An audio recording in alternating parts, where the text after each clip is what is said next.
everyone, welcome to my channel.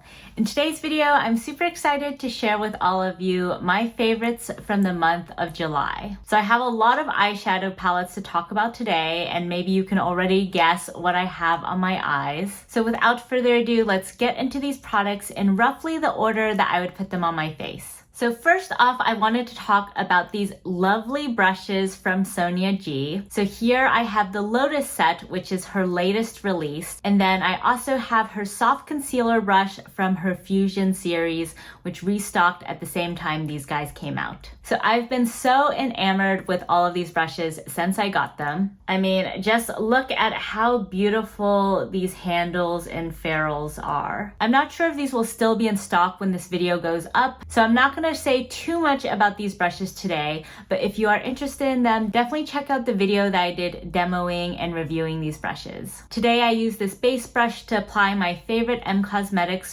Daydream cushion, and this is my first fan brush, and I've been very impressed how this unique shape, which is kind of like a diamond in the cross section, applies foundation or tinted moisturizer just super easily across your face, especially along the nose and along the brow bone. It's really great at giving you some more control. This guy is basically my favorite cheek pro brush in an undyed version, so not much more to say about that other than that I love it. This detail brush is just a really great fluffy wispy highlighter brush. And the angle here can also be really great if you want to use this for contouring. The Worker and Builder brushes are based on two of Sonia G's best-selling brushes, which I had not tried up until this point. So I'm really glad to have these in my collection. And with just these two brushes, you can do a pretty intricate eye look. If you watched my video reviewing these brushes though, you know that these two are my overall favorites. The Soft Definer brush is just a really unique combination of a crease brush and a pencil brush. So it's perfect for lower lash line work. This is great both for smoking out the lower lash line and also adding some depth.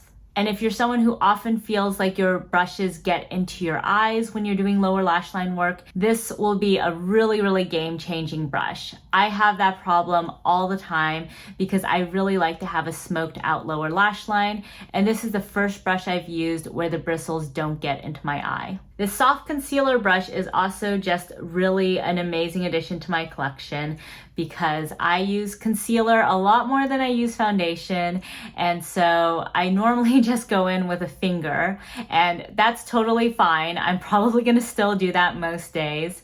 But on days when I want a much more refined concealer application, this brush is really upping my concealer game. And so today I use this just to apply my favorite Glossier Stretch Concealer, and it did an excellent job of blending that out and giving me a lot of control over where the concealer was going. Next up, let's talk about an eyebrow pencil. So this is the Cosmetics Fine Liner Brow Pencil in the shade Deep Taupe. It's a really tiny pencil, so it might be a little bit hard to see, but it actually has a teardrop shape, which makes it really great for making hair-like strokes and also for outlining your brow. This is a relatively soft product, so a lot more creamy compared to the Huda Beauty Balm Brows, which is my current favorite brow pencil. So this one, after you brush it out, will definitely leave more of a soft effect compared to the Balm Brows.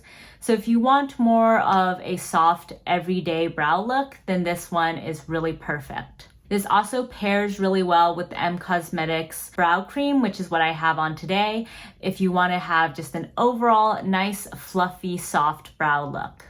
Next up, we have a lot of eyeshadow palettes. So first off, on my lids today, I have the Natasha Denona Circo Loco palette. And I'm not sure if this video is coming out first or my Circo Loco video. I filmed that one earlier today, hence the eyeshadow look. But basically, this guy is a really surprise favorite for me. This is probably the palette I've been most excited to use all month. It really surprised me because, as you'll see, this guy has had a lot of competition this month. But despite this color story looking almost kind of garish in pan, I would say that it's actually much more approachable in person.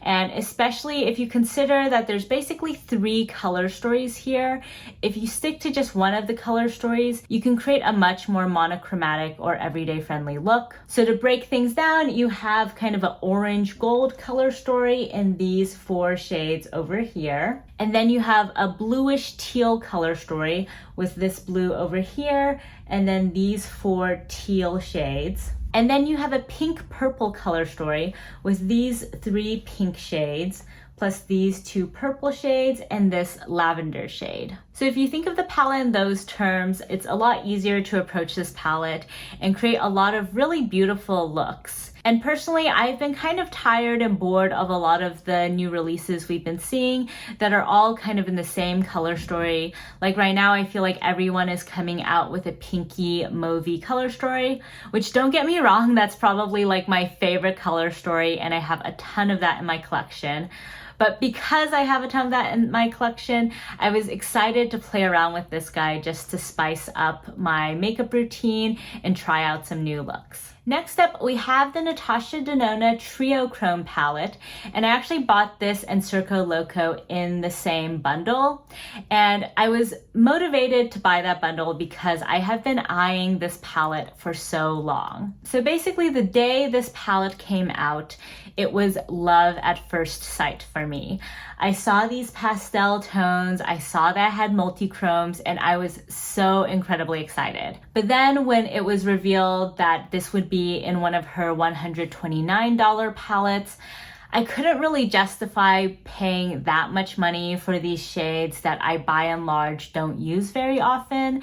And so I decided to wait until this palette goes on sale. And so when it finally did in her recent summer sale, I knew I had to pick it up. So overall, I have been really enjoying this palette, and in particular, I've been enjoying these green shades over here.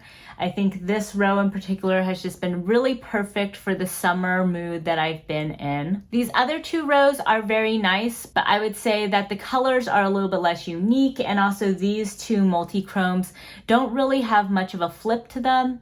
So this is probably the row that best encapsulates that Triochrome effect. It's funny though, when I bought this bundle, my assumption was that I was gonna love Triochrome the most, and Circo Loco was just kind of coming along for the ride. But actually, in using these 2 palettes over the past month, I would say that I actually like Circo Loco a lot more than Triochrome.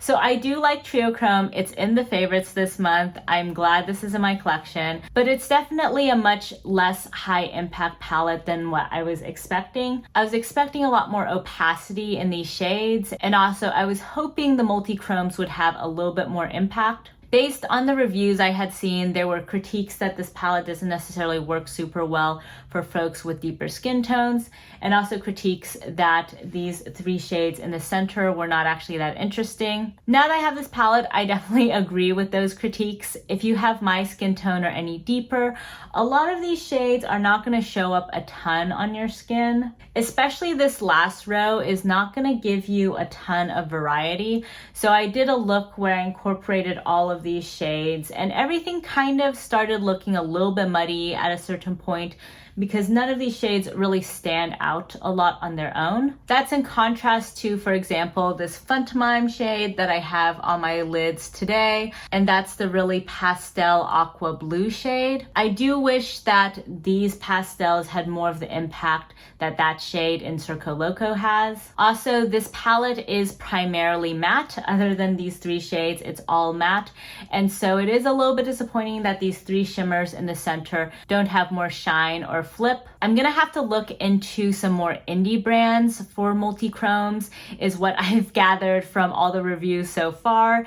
If you guys have a favorite multi-chrome indie brand, definitely let me know down below, because my hope is if I pick up some multi-chromes from some indie brands, I can pair those shadows with these mattes and create a lot more colorful looks. Next up, we have the Sydney Grace On the Horizon palette. And so in last month's favorites, I talked about Radiant Reflection, which was the palette that I was primarily using that month. This month, I wanted to give On the Horizon more love. And so I took this palette with me when I went traveling recently, and I did a variety of looks using this palette. I did one look that was focused on these greenish bluish tones, and I really loved that look. It was just so beautifully ocean inspired and had a remarkable amount of dimension to it, so really, really pretty. I also did a look that was more gold and orange inspired using these two shades, and that was a great everyday shade, a very nice, mostly neutral toned eyeshadow look. And then probably my favorite look that I did with this was using the rest of these shades, so more of the pinky purpley shades. And I wore that to a friend's wedding, and it was just such a perfect complement to the pink dress that I was wearing, and just provided a really beautiful, romantic, multi-dimensional look to the eyes. So I've really been enjoying playing around with this palette. I would say that Radiant Reflection is still probably my favorite over this, just because its tones are a little bit more vibrant, and also there's a little bit more depth in that palette because I got the deep version, whereas this is the light version of On the Horizon. But you can also do really beautiful, colorful looks with this palette. It's just a little bit more muted, a little bit more everyday friendly, but definitely a favorite of mine for this month. And then the final eyeshadow palette we have for this month is the Pat McGrath Mothership 2 Sublime palette. So I picked this up during one of Pat McGrath's summer sales, and I was really excited to finally add this to my collection because this was the missing Mothership palette in my collection. So now I have all 8 of them, and I wanted to pick this up before the 9th Mothership came out. And so I spent a lot of this month just playing around with these eyeshadows and trying to formulate my opinions about this palette. Overall, I think this is a really great staple Mothership palette. If you like more neutral everyday looks, then this is a really great palette to start out with. It's not necessarily a blow your socks off Mothership palette though. If you're going to Pat McGrath because you want those really unique shades, you want really high impact looks, I would say this palette might be slightly disappointing. For me, I am glad that this is my final Mothership. I would say that I mainly picked it up for completionist purposes. My favorite shades in this palette are definitely the Blitz Emerald shade and this VR Nectar shade. This gold shade here is also really excellent if you use some mixing medium, but by itself, it's not that special. Other than those shades though, the rest of the shades are either shades I already have in my Pat McGrath collection or that are very similar, which you can see in the review that I posted with this video.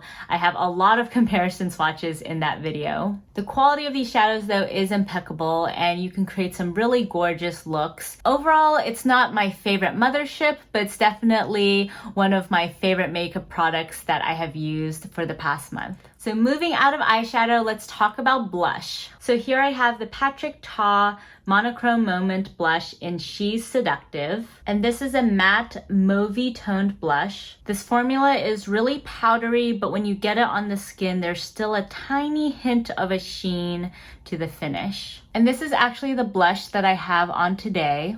So I've been really loving using this blush on days when I have pretty colorful eyeshadow looks and I don't want to detract attention from the eyeshadow. Also, the mauviness in this is really great if you're going for more of a cool toned look, which I often have been recently. And I originally tried out this Patrick Ta formula when I received this blush in She's Passionate in one of my Ipsy bags. And prior to that, I had not really heard about this product or had much interest in it, but I quickly fell in love with it, so much so that when Ipsy had a special deal on buying this shade, I knew I had to pick it up, and so here it is, and I've really been enjoying using this blush all month. I think my blush rankings video will be coming out after this video comes out, so if you're interested in seeing how this blush formula compares with the rest of my blush collection, then definitely subscribe down below so you can see when that video comes up. So finally, let's talk about some lip products. First off, I picked up these 2 soft blur lip liners from M Cosmetics. The deeper shade is Foxy and the lighter one is Teddy. And I've been on the hunt for a good brown lip liner for a while,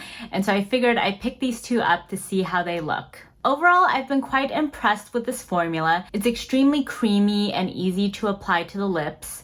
Today I used Foxy on the upper and lower parts of my lips and connected it with Teddy, and also used Teddy just to soften Foxy a little bit. Foxy is the deepest shade in her range, and Teddy is quite similar in depth to the other lip liners. And so I do wish that there were more lip liners in between these two, because I think my perfect brown lip liner is probably somewhere in between. So if you guys know of a good shade kind of in between these, definitely let me know in the comments down below. But in general, I really like this formula, and I do really like both of these colors. I would say Teddy is really great if I want just a barely there lip liner. It's a really beautiful caramel beigey tone with a slight hint of rose. Foxy is great if I want a much more defined lip, or I'm wearing a much deeper toned lipstick. It can be a little bit harsh though, so I do find that I need to blend it out a little bit after adding the lipstick. The only con I would say with these is they're not super long lasting. This is definitely more to give you a soft effect. So if you want a lip liner that's really gonna just last all day, not budge or anything, this is probably not the best way to go. But if you want something that's really soft, really beautiful, really easy to apply, then these can be great to check out. And in case you guys are interested in how these pair with her lip cushions, I do plan on doing a video at some point on that, because I think that's one of the ways that Michelle Phan recommends using these pencils.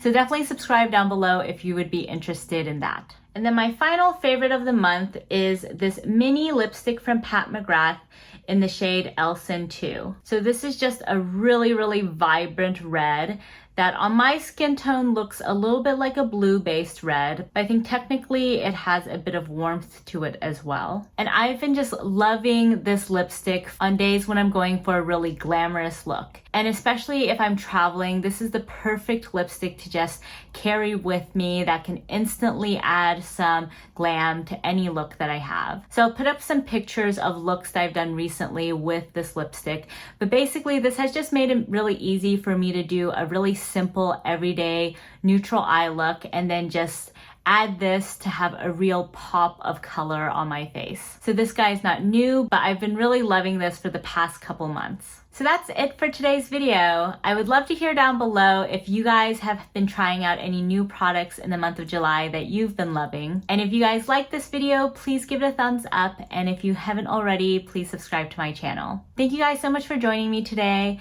and I'll catch you next time. Bye!